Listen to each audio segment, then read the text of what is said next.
Raadio Elmar.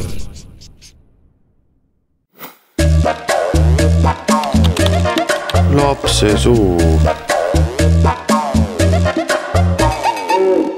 Kes teie arvates on parem kokk, kas mees või naine?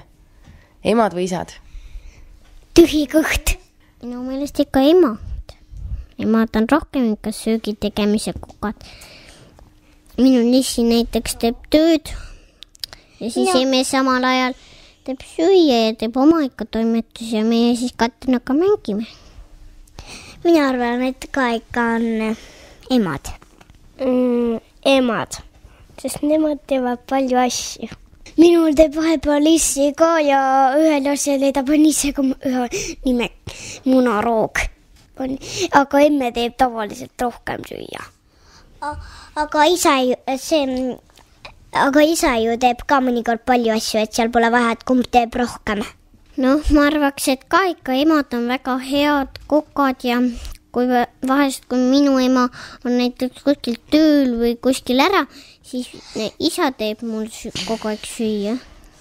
Aga isil on niisugune sõber on ju ja sõbra nimi on ju Rain, tal on ju mees on ju ja siis ta on kokk, ta töötab kokast ja me oleme enda telekas ka näinud teda, kuidas ta teeb süüa.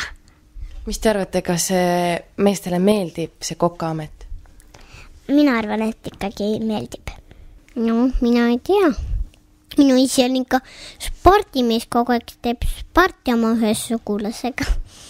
Täna iga õhtul leppisime isiga kokku, et me hakkame koos sporti tegema, sest kui hakkab minu sünnipäev ja siis isi otsustas ja me läksime mõnda spordimajja, kui me saame võistlusi teha. No, arvan, et ikkagi kõik on väga head kokad, et kõik söögid on väga head. Aga lapsed? Mis sa lapsest ütled? Ükskord ma tegin endale hamburgeri. Ise ma olen ka proovinud, aga kutsusin ükskord ikka raskete asjadega noaga lõikama, teravatega peab ikka suured inimesed appi kutsuma. Et päris ise ikka söögi saa ikka teha. Aga mõned lihtsaid asju saab üksinda teha.